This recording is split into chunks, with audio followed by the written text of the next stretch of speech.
Hello and a very warm welcome to My Life in a Biscuit Tin from Good Housekeeping. My name is Liz Moseley and we're here to continue our series of conversations with brave and brilliant women to try and hear from them in our lives full of clutter and stuff like they are in the modern world. What is really worth keeping? We're trying to build over time a bit of a living archive of life lessons and brilliant stories and anecdotes of the things that are precious to the women who have, to one way or another, shaped our lives. And I'm joined today by the very brave and brilliant and dazzling Lynne Franks. Thank you very much. Thank you very much for being here, Lynne. And for those of you who don't know, and I can't imagine you don't, Lynne is would you still describe yourself as a PR person? Is that well, everybody else describes me as PR guru. Yes. Although I don't actually do PR anymore. No. But I suppose somebody, actually Jasper Conran once said to me, you can take the PR out of the girl, but you can't take the girl out of the PR. So I'll live with it. You're a campaigner, or perhaps yes, more now than I'm the a campaigner, activist, and empowerer of women, I'm told as well, which I'm totally committed to. And you're toning beautifully with the sofa. For those of you listening to the podcast, you won't know that Lynne's hair and hat and the cushions are beautifully joined. Let's start by purple and yellow, digging into your metaphorical biscuit tin.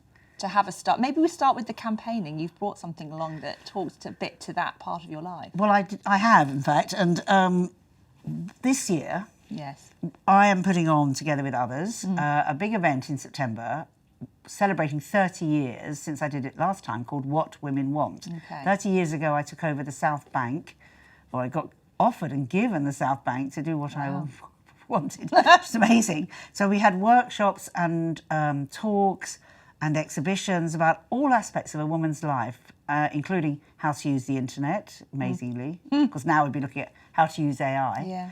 Yeah. Lots on natural health, lots on spirituality, lots on sexuality. Yeah. And I had a huge amount of support from the late Anita Roddick, who helped me. We had big Body Shop posters everywhere.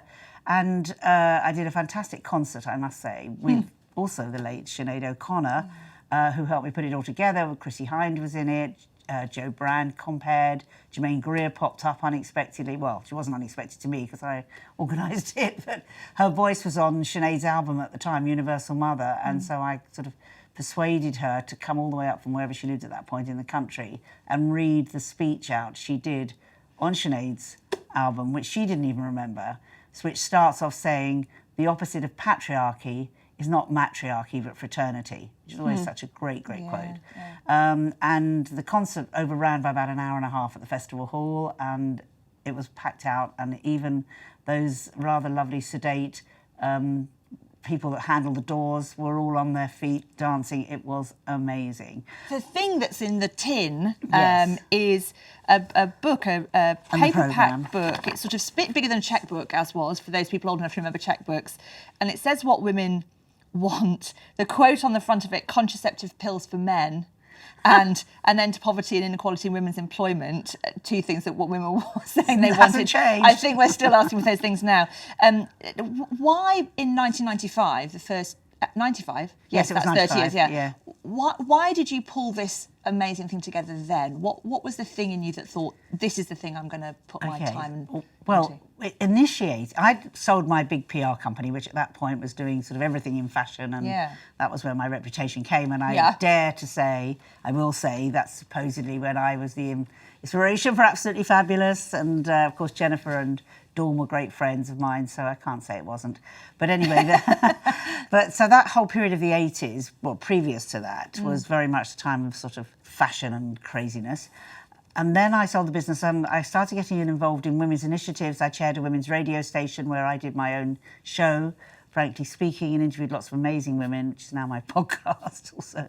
And there was going to be, and was, an enormous conference in China in 95, which did happen, which I went to, which was put on by the UN, where 65,000 women from, I can't even remember how many countries, all gathered together. And at that point, China was a very different country than it is now. It was not visitor friendly. So we were followed around by Secret Service people, our phones were tapped, and there was a rumour going around the hotels that all of us feminists from all over the world were going to strip off in the middle of the street. So they all God had... forbid. God forbid. So they all had towels in the hotel lobbies to sort of cover us up. So where that came from, I don't know, but it was kind of extraordinary. So nobody in the UK at that point seemed to be aware, including the media, that this big UN conference was going to happen. Right. So I went off to New York and got myself in front of Bella Abzug, who was like this enormously important feminist at the time, and said to her, I think we should do a big concert in China, get all the top stars in, and let's make sure everybody in the world knows about it. And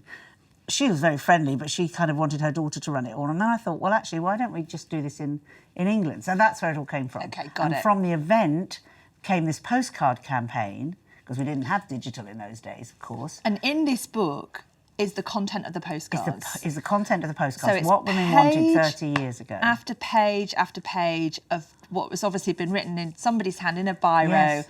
I want the same recognition my three brothers get from my father. I also want my independence back. Sanjeet from Telford. That's one I've just opened. I would like us all to care more about the environment and for people to stop judging everything in terms of money. Louise from Grimsby. I mean, it's just brilliant. Brilliant. After page after page. No pornography. No page 3 even. Emily from London. Well, half of that she's managed to get, hasn't she, Emily from London? But disappointingly, there is still an awful lot that still needs to be done, as we know. Let's go again. What else is coming out Let's go in there? the tin. So where shall I go next? Shall I go with my OBE? Oh, casually, she says. Yes, which was a great honour, actually. And I got it from the King, who at that point was still the Prince Charles.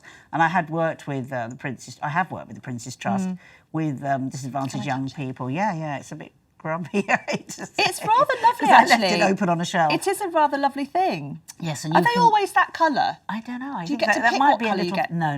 That might be a little faded, I think. And you also can get this jewellery. You pay extra. So I can't remember where I put it. Otherwise, I would have brought it. But you can get a brooch and various earrings, I think. Cufflinks, which obviously I wouldn't use. Do you think it suits me? And it goes with the colour. Yeah, I think I could definitely you can have it. rock it. No, you can't have it, actually. No, of course not. So I got that for my work in fashion and business, but predominantly with my work with women and the empowerment of women. So I was really proud, and I felt that I was not only getting it for myself, but I was getting it for women everywhere, really. Yeah, absolutely. And when you went along to the palace, you get to take your family with you, and you sort of have a picture and everything. Yeah, I took my daughter and two of my granddaughters, and we were all there in the palace, all dressed up in our sort of frocks and funny little hats, and we looked pretty funky, actually, and we couldn't quite believe we were there. We had a lot of giggling going on. What a great thing! What a great thing! It was amazing. And fun to meet the King, even though he wasn't quite yet the King. Yeah, but he was funny, and we did have some funny comments. Did you? Yeah, we did. What did he say to you? Yes, I think so. Well, there were a couple of things, but he started giggling and said, "Oh my God, all these powerful women that my wife brings into that point they were living in Clarence House. I keep finding in the house." And I didn't say to him that I'd actually worked with both his wife, the Queen, but I'd also worked with Princess Diana because of the fashion business. Of course, when I was very involved in that, she was always whenever we could get her, was our guest of honour, British Fashion Awards, What's which your I memories started. of Diana? She was shy, giggly, and always wanted a bit of gossip. But I didn't know her well. I mean, but very lovely. I mean, can't comment anymore. You've met so many extraordinary people in your life. Yes. Have you ever been sort of nervous? Do you ever get that sort of abashed around famous people, or are you just sort of? Not in the moment, I don't. No. But when I think about it in advance, I think, oh my God, what am I doing? And then but then the worst about thing is that I forget so much, and I sit watching telly as I tend to do, and I'll suddenly see something there. I mean, I worked, for example, with Lenny Henry for years. Of course, I haven't forgotten that I worked for him. I love Lenny, but I'll suddenly see something on telly he's saying, and I think, oh, I was there, or I see somebody else, and I think, oh, I did that. And I really need to record it all, actually, because I was involved in so many things. Yes. And actually, I do get shy. I mean, I even get shy now, but when I'm actually kind of on and in the zone, it all just goes, and I'm like, I'm here, and what am I doing, the action I'm doing? But in advance, it's like, oh my God. Were you shy growing up? What were you like when you were little? I was bossy, and I was the gang leader, and I was always out, with the other kids, telling them what to do. So at school, I was always getting in trouble for wearing the wrong uniform, wearing nail polish, wearing the wrong hair. And at the same time, I never took my lessons very seriously, and I was always looking out the window. But I was always form captain because the other kids would vote me in, so I'd always organise the parties and the dances and all the sort of social you were side. Always a connector of people. I was. and always, fun. Yeah, and creating the fun and creating the social side of work, but not being too focused on my academic life. And I left school at 16 and did a secretarial course. And because that's what you did. That's what you did in those days. And ended up, after working in a solicitor's office and then an ad agency, ended up working as secretary to, first of all, Janet Street Porter in Petticoat magazine, and then Eve Pollard, who was the beauty editor. Amazing. And Eve, of course, who's a great friend, well, they both are great friends still of mine. Eve was incredibly encouraging and let me do photo shoots and write bits, and they all were very encouraging. But I was so keen on going out to all the press launches and the parties that I didn't take a lot of time focusing on my work. So eventually I left there and I went to work at Freeman's Mail Order Company, where I got to know Lulu, because she was the figurehead before your time, I'm sure, but Lulu was the sort of face of Freeman's Mail Order Company for years. And I used to write the magazine for their agents, to sort of editorialise. So, you know, I used to walk around town with Lulu, and I watched how she would make herself if she didn't want to be seen. And I also became friendly with Sandy Shaw years later, with lots of celebrities. And it's interesting to see how when they wanted to be, particularly Sandy actually, wanted to be invisible, people wouldn't notice who they were. And if they wanted to be visible, how they would be totally She dressed up as Sandy Shaw. Yeah, if she wanted or she'd to be take seen. her shoes off, I suppose. Yeah, yeah. Fascinating. Yeah. Let's dig again. What else have we got? Okay, so I've been a practicing Buddhist for many years, on and off, about 40 years. So this very bashed up looking book and beads, what I use to chant every morning and every evening. So tell me about, 40 years or so. Yes, in fact, Sandy Shaw was the person that taught me originally the prayers. Yeah, sorry. So what brought you to Buddhism? Where were you in your life at that time? Were you looking for something, or how did it all happen? Well, I was definitely under a lot of pressure. I got 2 young children. I was running the PR business. I was kind of very involved in the fashion industry, you know, really kind of running Fashion Week and all the other aspects of it. This is kind of, what are we saying, 80s sort of time? Yeah, the early 80s, I think. Yeah, okay. I can't even remember, early 80s, maybe late 70s. But it was a lot of pressure, and it was the thing about being in PR, especially in those days, is it was as much social as, you know, you'd be in the office all day, working hard, and then you'd be out at night partying, still working, running the parties and all the rest.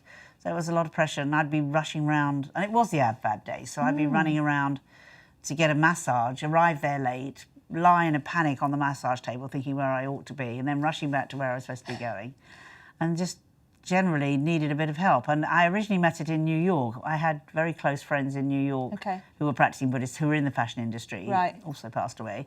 Keisha Keeble, who was kind of like the really doyen of fashion PR in the States, as I was in London, I suppose, and so we were very connected. Opposite number, yeah. Yeah, and so she started showing me how to practice and how to chant Nam-myoho Renge-kyo, which means I devote myself to the mystic law of the universe through vibration. It means you sort of really taking responsibility for the causes you make and the results you karma, cause and effect. And I found it gave me the balance that the actual sound Nam-myoho Renge-kyo of chanting put me in a sort of central place. And then Jeff Banks, the designer Jeff Banks, was a practicing Buddhist, and we were on holiday, and he started teaching me how to chant. And then he's, at that point, former wife, Sandy Shaw, also a Buddhist, he put me in touch with her. So when I came back, I started going to Sandy's place for Buddhist meetings, and so that would have been 40-odd years ago. Okay. And I've chanted for a long, long time, and I got the fashion industry all chanting, really, at London Fashion Week, and I eventually got these tents put up in Chelsea at what was the Chelsea Barracks, and it's now the Saatchi Gallery. Yeah. And there were so many people by then in the fashion business chanting with me, so show producers, designers, hairdressers, my office, and we'd all be sitting there chanting Nam-myoho Renge-kyo in the morning, and you could literally feel the vibration and the energy. Brilliant. And like the tents taking off down the King's Road. And we've never been as so successful, because that was the thing, was we actually chant to manifest and make things happen as a fashion week as we were in those days. Well, perhaps now, but certainly back then. And so we'd have, you know, Madonna there and Boy George. Were they happy times for you? Yeah, they were fantastic, absolutely fantastic. And I was very, very happy. And so I chanted non-stop every day and evening for 11 years, and I lost my voice eventually. But that's when this whole PR guru thing started, because the Face magazine, which was very trendy in those days, got a journalist to write a big article about me and Buddhism, or it was about Buddhism actually. It was all about me, and he called, as a joke, he called me the PR guru. Oh, I see. Because I was chanting and getting everybody else to chant, and thought, this has got to be the answer, which I still think it is actually. So after that, lots of people claim to be the PR guru. The PR guru. But that's where it all came from. And after I lost my voice, I had to stop chanting for a few years and went into deep meditation, silent meditation, and found that I also needed that space. I, at that point, had sold my business. My marriage had come unstuck. Yeah. My kids were a bit older, and I needed to sort of stop being so out there and needed to come back inside a bit. And I went to live in Los Angeles and did a lot of meditation, mindfulness thing. Yeah. And then some years later, I'm very close with Eve Ensler, V, who wrote Vagina Monologues and started the whole V-Day movement, and we worked together, and she was just so astounding in what she managed to create, including a huge farm in the Democratic Republic of Congo where sexually abused women who'd been violated in the wars, still are, went to kind of find themselves and get taught skills and do amazing things. And I said to her, a farm, you said? So it was a huge piece of land in the DRC. Oh, I see. They were growing food. Growing things, doing textiles. Okay, it's called the City of Joy. And I said to her, how did you ever manage to manifest this extraordinary place? And she said, I chant Namyo Horenge Kyo every day. So I thought, do you? I never knew that. I've been friendly with her for years. So I stayed in her apartment in New York, and she had the big altar there that we chant to. It's called a Gohonzon, and the scroll that reflects our life state. So I started chanting there 10 minutes every day again, started chanting more and more, and slowly got back into it. And ended up living in, now where I live, in Wincanton, this little town with a tiny high street, and found a very old Buddhist friend living there. And I found out there were about 8 women of my age all living up and down this high street who all did the same practice of Buddhism, which, how a coincidence that was. So I started practicing again, and now I do. And it's a huge all part the of time. your life. It's a very important part of my life. Fascinating. So that's my book the of little beads. book. Yes. I'm not a Buddhist. So what is the little book? What does that do? Well, it's in phonetic Sanskrit, and so you've got it in the original, chants. and it's chants. So what you do is see. it's every day. It's part of the Lotus Sutra, which was the original teachings of Shakyamuni Buddha, who was you see all those Buddhist little fat jolly Buddhists around. Chaps, that was based on Shakyamuni Buddha. So it's part of his teachings. And every morning and evening, you just go through it once. In the old days, when I used to do it, you have to do it 3 times, but they modernised it. So it's called the Liturgy of Gongyo, and you just read it every morning, and then you start chanting Namyo Horenge Kyo. Okay, and the beads is kind of like just putting your prayers for peace, prayers of love, prayers for the people that you care about. We also pray for those who we've passed away in our lives. Yeah. So it keeps me stable. Thank you so much for explaining. Right. Oh yes, you've got tell me about your this pendulum. Is very different. This is not part of Buddhism. No. This is part of my witchy side, which I'm also totally into. Here for witchiness. Yes, very absolutely. witchy time at the moment, I find. It's always a witchy time, I think, particularly where I live in Somerset. It's, I'm near Glastonbury. It's all going on. I've got a big sign, too big to take, bright yellow like my top. I'm wearing, saying, yes, I am a witch. It's in my kitchen. So this is a pendulum crystal that I use most days. Okay. And I'm just checking in on things. Yes. And I think it kind of reflects my own inner self. So it's sort of yes and no. Yes. It's very simple. So if I said, my name is Lynne, and it will go like that. If I say, my name is Sarah, now I would say I'm not moving it. It's really not sure. But no, that's a definite no. It doesn't like it. It doesn't like it, that. No, so of course, one could say I'm just using my hand without knowing it. Yeah. Perhaps a lot of people would, but I still find I also know an awful lot of healers and wise women who do use it. Yes, it's a reflection of, am I doing the right thing? Yes, a validation or an endorsement or something. Something. Yeah, interesting. It's just a validation of what's going on inside your own intuitive self. Your gut. Your gut feeling, your higher self. It's like, I mean, as I said, I work with an awful lot of healers who use these just to check in on people, what's going on for them. Now, you've got grown-up children. In fact, you've got a little picture of them when they were little cherubs there. What do they make of your pendulum witchiness and all of that? Are they spiritual people, or are they? Do they laugh at you and say, "Mum, you know what's going on here"? My son has adopted my original birth religion of Judaism. Oh, right. And he brings his 5 children up. Wow, they go to Jewish 5. schools. My second oldest grandson is getting bar mitzvah next week. Right. They live a very Jewish life, and he's very committed, and I'm happy for him. That's what he wants. But you didn't raise him in a Jewish practicing household. No, I raised them as Buddhists. I mean, I think that's why he thought, what could I do that would take me far away from Mum and her crazy New Age stuff? And so he decided to become Jewish, and his wife converted, and they have a very grounded, happy family life, and I respect them for that.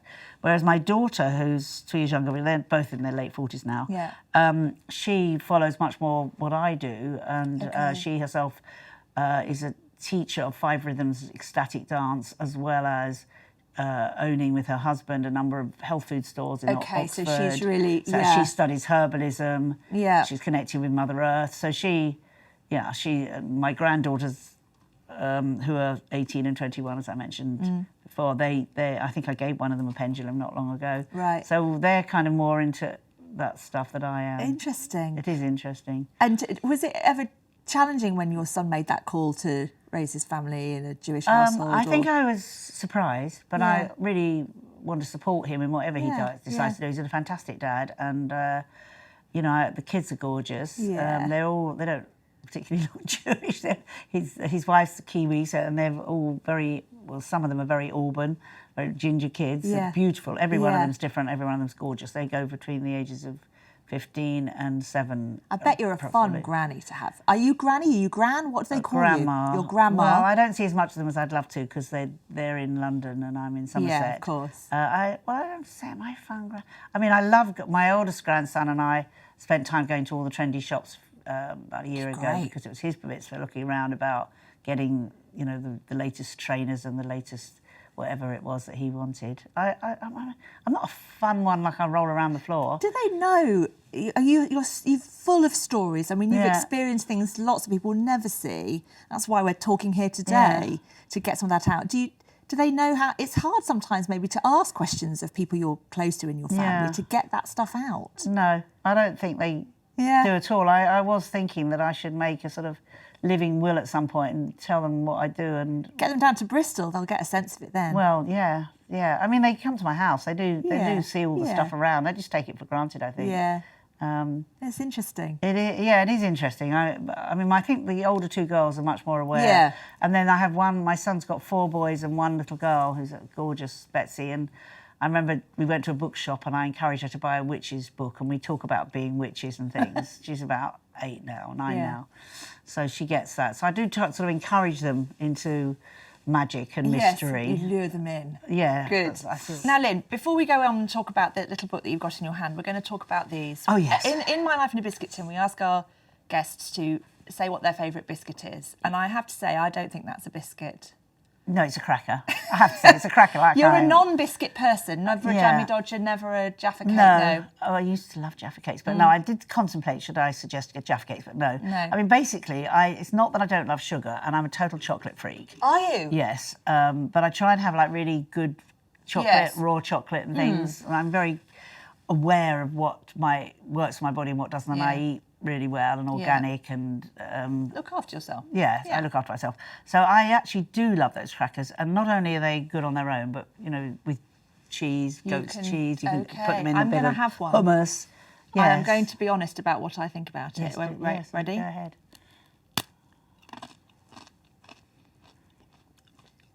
Actually, no, do you know what? I'm pleasantly surprised. Oh, good. The texture is lovely. Salty. Yes. It's soya, actually. Soy, yes. It is like a soy sauce type flavour. But I can see how you could get on a run and do a few of these in a row. Yes. More-ish. Especially if you've got a nice dip to dip them in. Yes, very much so. I can go through a packet of those very quickly. I was worried it would be seaweedy, those seaweed things. I don't like those at all, slightly, but this is actually rather nice. Yeah. I'll take it all back. Okay. So, thanks for that. Enjoy.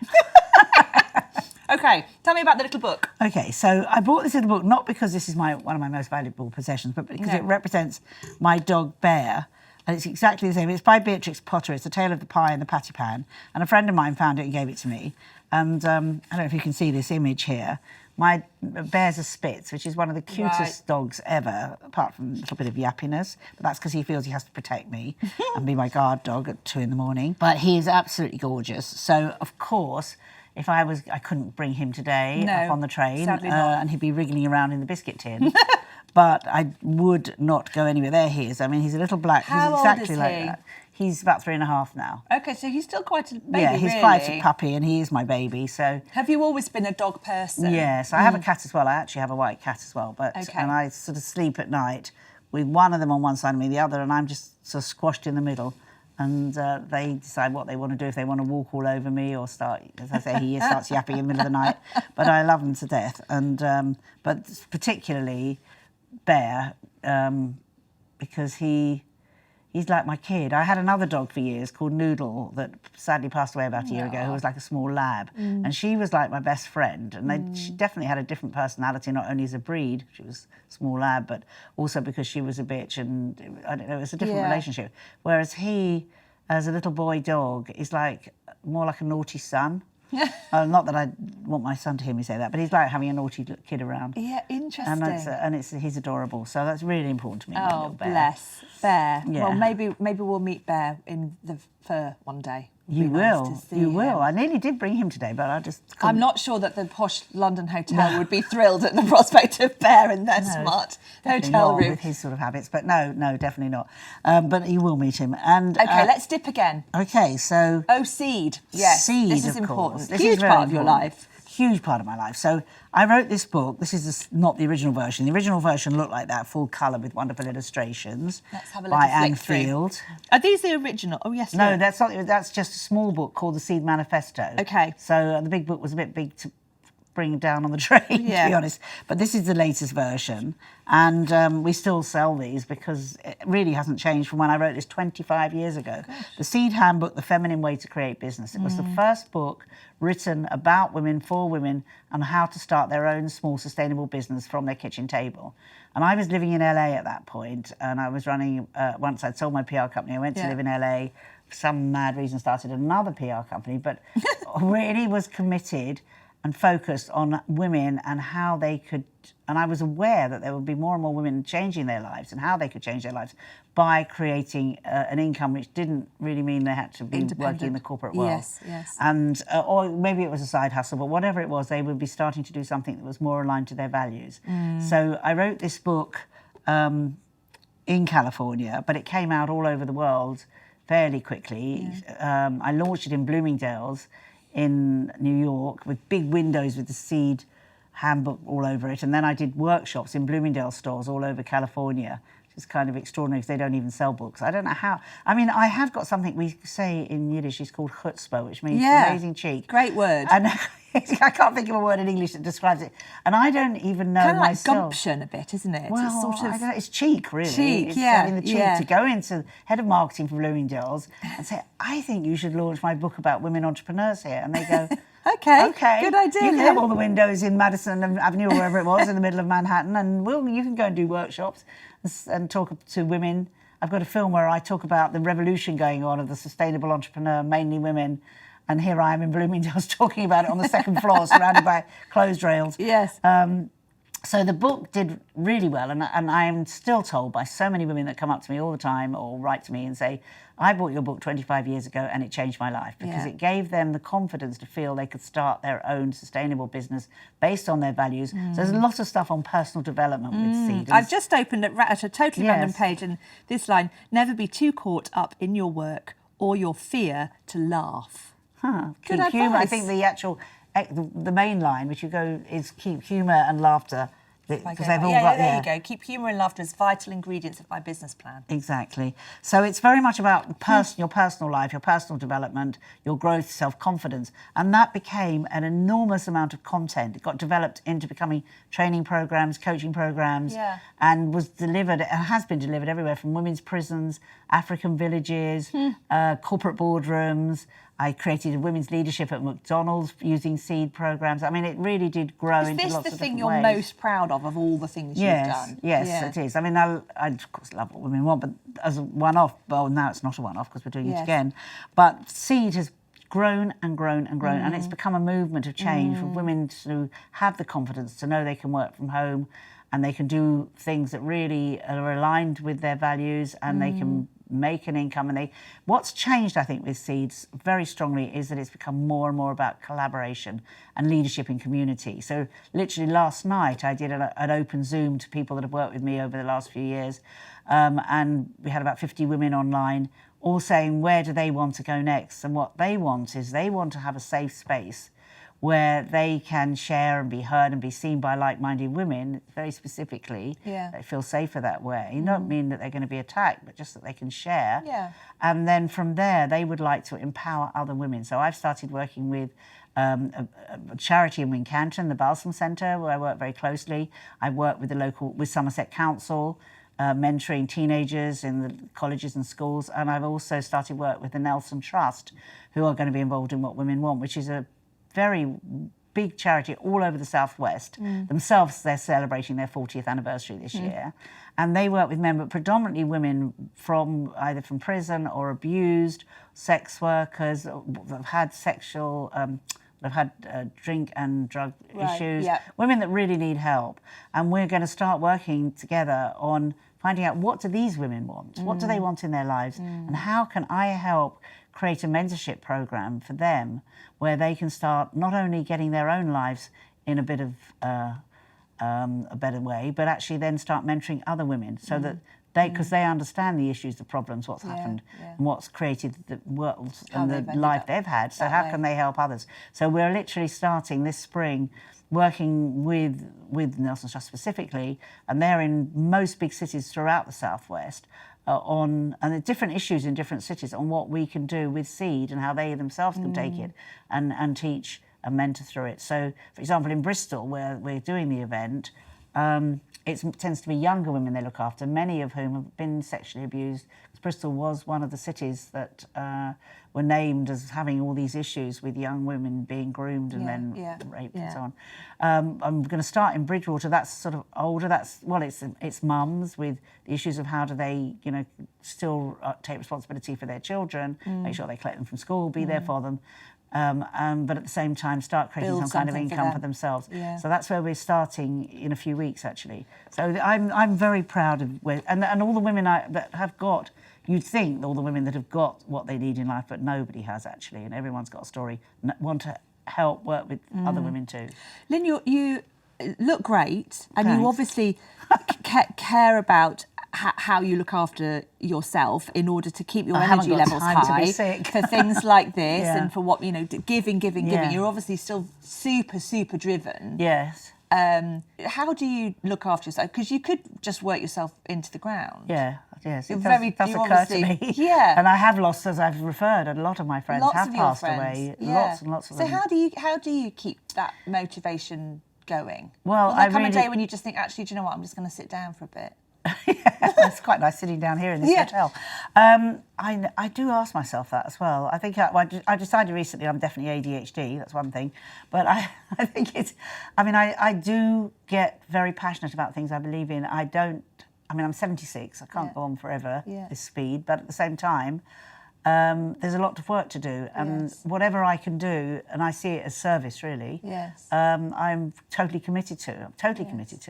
And there's nothing that gives me more joy than to even just be able to share my experiences. And I won't say it's all wisdom, but certainly a certain amount of wisdom experiences, but with others. Particularly, I love working with teenagers. Actually, I work with I did about 5 different groups of schoolgirls, and then I worked with all genders from the local art college, and over a period of time with programs and I get such joy out of that. Totally agree, but you also work really hard on your well-being. And this is the thing that I swear by. Oh, this is the patch you were saying This is the patch about. which I have on. Every single morning, I put on a patch. They're from a company called Lifewave in America, and they are absolutely amazing. I do not know how they work. Do you just buy it? You don't have to be prescribed it, or no? You buy it from others. I mean, I can buy it for people if people want to get hold of it.